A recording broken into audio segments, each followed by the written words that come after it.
como é que foi a tua infância? Como é o menino Meri Medeiros? Como é que era? O pivete, o menino que morava num Natal diferente. É. Eu era tio dos amigos, e Tarcísio Mota, que já faleceu da universidade, que era do Centro de Atividades Audiovisual, dizia o menino de Dona Celeste. Eu era, assim, um menino de casa. E era também um serviçal. Minha mãe era empregada doméstica e eu ajudava nas tarefas.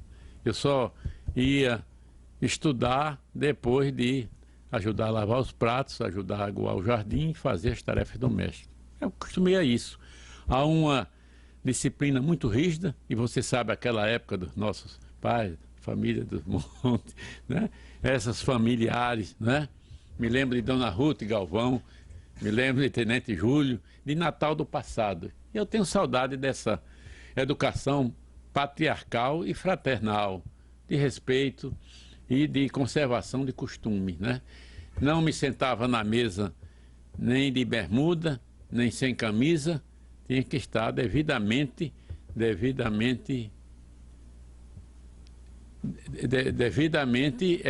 uniformizado, de calça e camisa, para que o momento da refeição era um momento solene.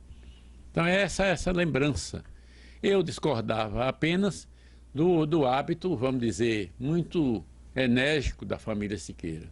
Eram pessoas muito enérgicas no seu tratar e também no comportamento. Viu? Era essa a lembrança que eu tenho, é a infância, apesar de pobre, mas muito digna, muito honrada, muito disciplinada e muito dedicada à leitura. Eu comecei a ler quase menino.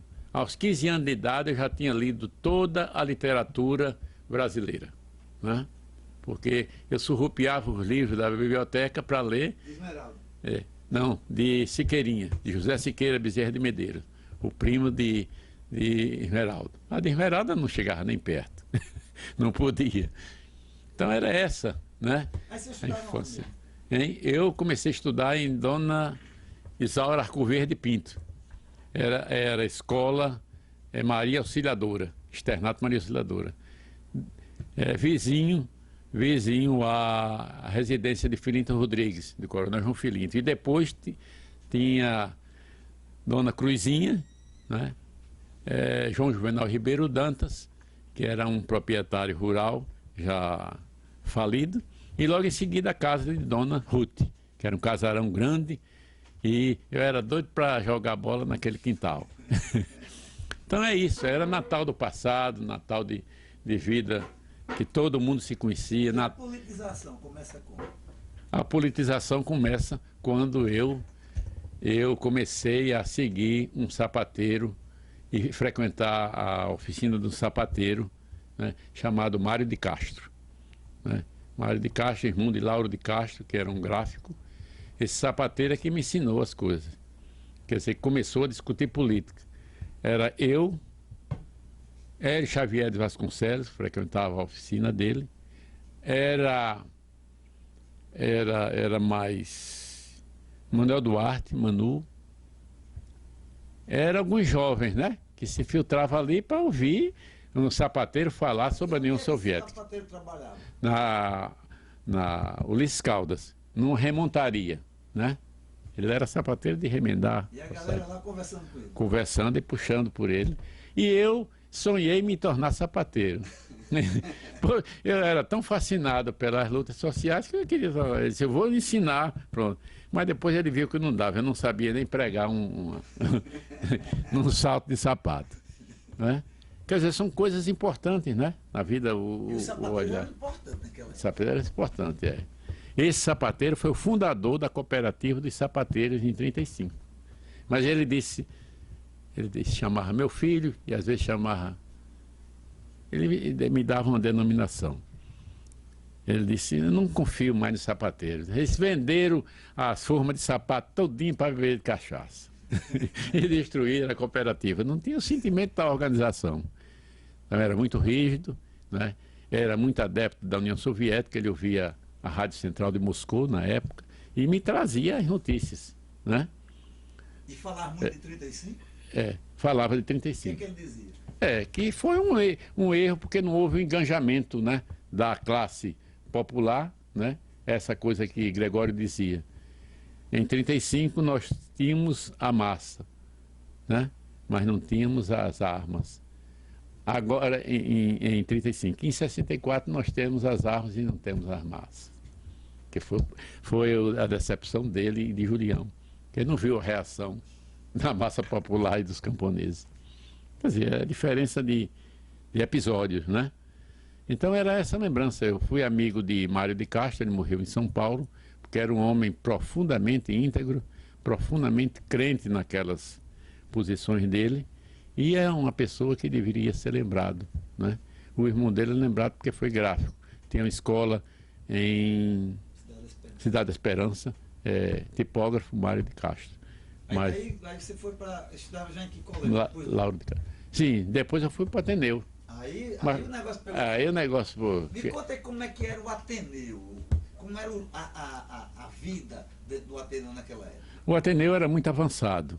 O Ateneu tinha naquela época, faziam análise mais no campo literário, da influência dos clássicos franceses, especialmente franceses, de seminários sobre a situação na Europa, né? Os preletores eram Floriano Cavalcanti, sempre com a posição dele de conservadorismo, de Moacir de Góes, sempre avançada, de Esmeraldo Siqueira, dogmática, né, sobre a literatura, de Álvaro Furtado, eram os grandes mestres, porque por não existir universidade, o Ateneu era o centro. Então o Ateneu era, como eu dizia anteriormente, o Ateneu ocupava o espaço que hoje ocuparia a universidade. Era o centro de todas as atenções e vamos dizer, a caixa de ressonância dos fatos da cidade.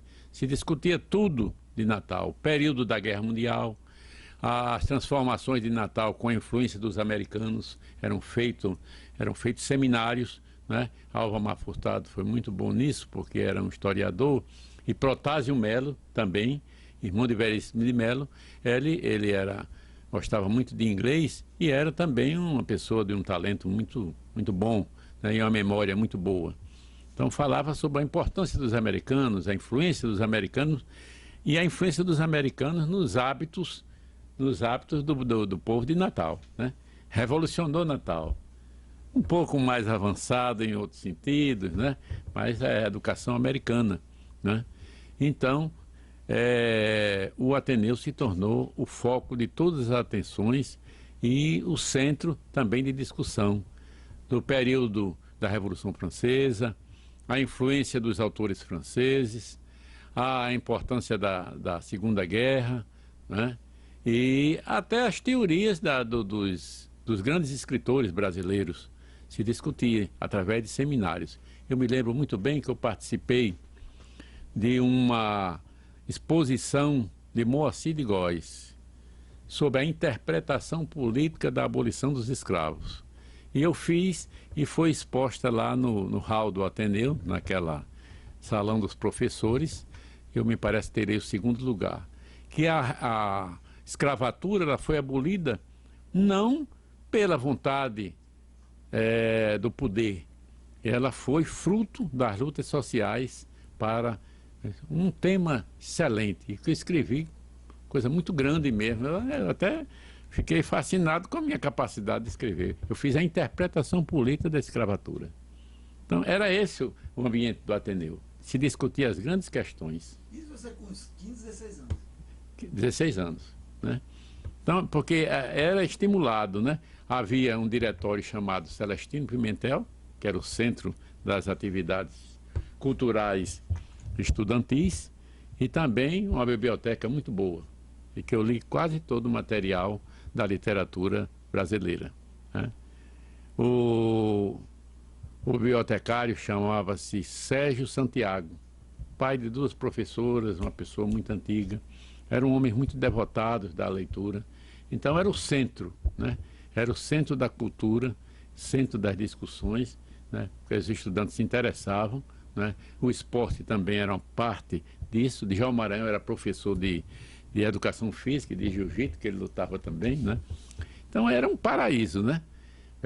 Pelo cenário dos protagonistas. Então era esse o Ateneu da minha época, né?